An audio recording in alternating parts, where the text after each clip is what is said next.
Is our body not mirroring this to us? It is a mere reflection of what is going on inside so many human beings' bodies and even minds.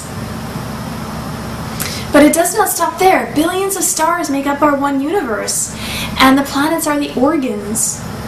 Planets and organs are a group of collective consciousness working together for a particular purpose. So are we alone in the universe? Yes, we are. Just break apart the word alone. All one.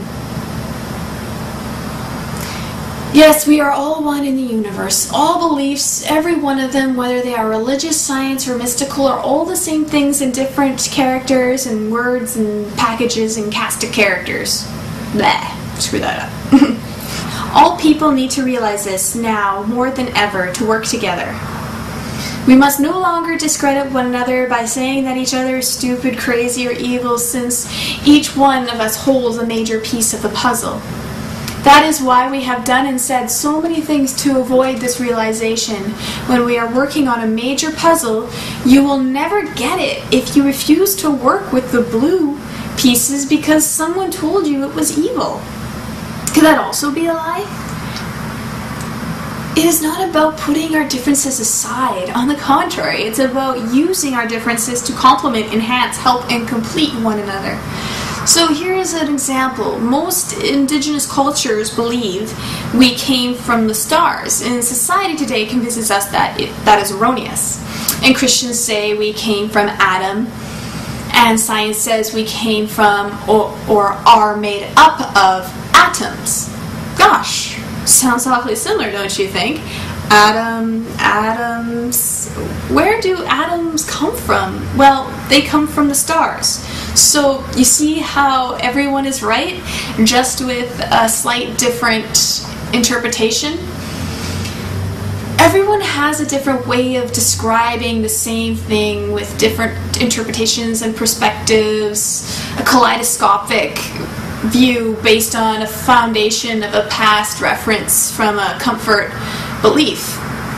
Can someone please tell me that if the government has no knowledge of aliens, then why have they recently changed Title 14, Section 1211 of the Code of Federal Regulations implemented on July 16, 1969, make it illegal for U.S. citizens to have any contact with extraterrestrials and their vehicles?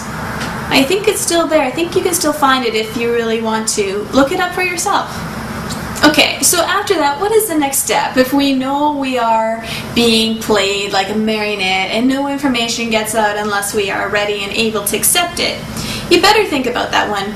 What you need to understand is that the Illuminati works with every belief, especially prophecy. They knew we would one day wake up, and they have been preparing for this time.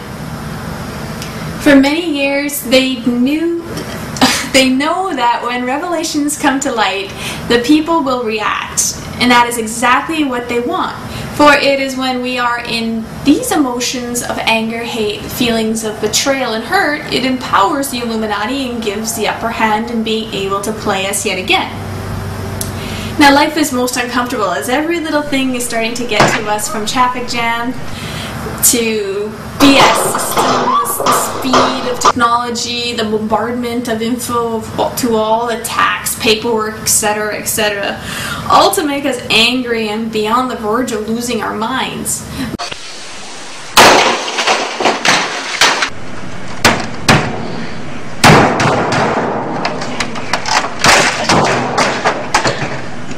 But life wants us to lose our minds. Why?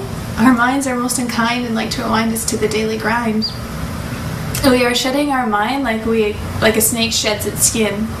But how can we live without our mind? Well, the truth is, you're not just your mind. Just like you're not only your foot, it's only one part of you. The mind has been the boss for a long time, calling the shots, and it's been being replaced by the heart, also known as your intuition, sixth sense, and divine guidance. And the mind is fighting this demotion exactly like the Illuminati is. Why? Because they are the exact same thing. The reptilian brain is part of the bossy part of the mind called ego. And that is where all of the negative self-talk comes from. Now, what is the purpose of the reptilian brain? It is here to keep us safe, which is the same pitch that the Illuminati claims as to why we need them and their system. We depend on their system to keep us safe and protected, and somehow that seems to turn against us. I mean, for me, personally, I find if I tell my ego it is bad, then it gets even worse. As if telling it that it is bad, it's the only idea it ever has, and then it becomes it. This is also what happens when we tell any person they are bad, even our kids. They say, you think I'm bad? Well, fine, I'll be bad. And then they grow up angry and end up in jail where their environment encourages them to be bad. Locked up with others saying, yeah, you think you're bad? Right, let's see what you've got. Come on, tough guy. And the result is they come out of jail even more jaded. Might I suggest using a more gentle approach in talking to your ego, like you would talk to a kid running around with scissors and see what happens? The war on terror is actually a war on our minds. We are bombarded and overwhelmed when we are told what to think rather than how to think. Hence, hence all our mind control and subliminal messages. The word terra sure sounds a lot like terra. Terra is another word for earth. That is because it is a world war. Because everyone is subject to this in one way or another. It is a subtle, clever way to say World War III. And what you need to understand here is that nothing is completely black and white.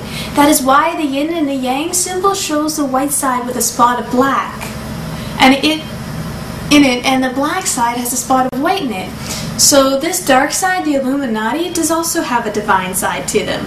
What do I mean by this? Well, it seems that unfortunately it always takes some disaster to bring us together. I mean, which then brings out something like a superhero bravery. I mean, how else do you explain how a grandmother is able to lift a car to save a loved one, or make someone run into a burning building to save a stranger? Or how a tsunami can stop a war just long enough to have every country contribute something to their victims. So whenever a disaster happens, like the towers for example, the people's immediate response is, oh my god, what are they going to do about it? We immediately give our power away to people who do not have our best intentions in mind. Thus, should we still be surprised that media is used to gauge out of us a desired reaction and solution, which is always to raise taxes, more security, less freedom, with a constant diet of fear? Could this be because we have been conditioned not to think for ourselves? We never once say, oh my god, what are the people, or what am I going to do about it?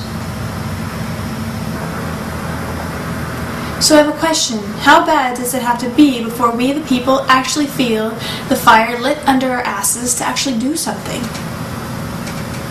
How many more problems, difficulties, pain, suffering, unjust hurt, disease, loved ones, thankless jobs do we have to experience before we act? What exactly are we waiting for? Do we truly believe that we are no good and have no power? What is going on with all humans at this time that we are convinced that they are no good piece of coal that is under extreme heat and pressure? That, my friends, is pure alchemy. We are the seeds of potential, and in order to grow lovely, we need some damn good fertilizer, also known as shit, dumped on us. The Illuminati has done a good job. This is why I say, love your shit, because you are all going into beauty and divinity beyond comprehension because of it. What happens to coal when it is under these circumstances of extreme heat and pressure? Have you figured it out? That's right. It becomes a diamond. You become a diamond. You and every one of you are in the process of becoming and remembering who you are. Beautiful and awesome beyond all comprehension. It is like our consciousness is in an ice cube and the heat is the Illuminati, which ironically frees our consciousness into a liquid form. Now we are all flowing. Now we are flowing and realizing other conscious parts of ourselves, but the fire is still under us to go from solid to liquid to gas, stay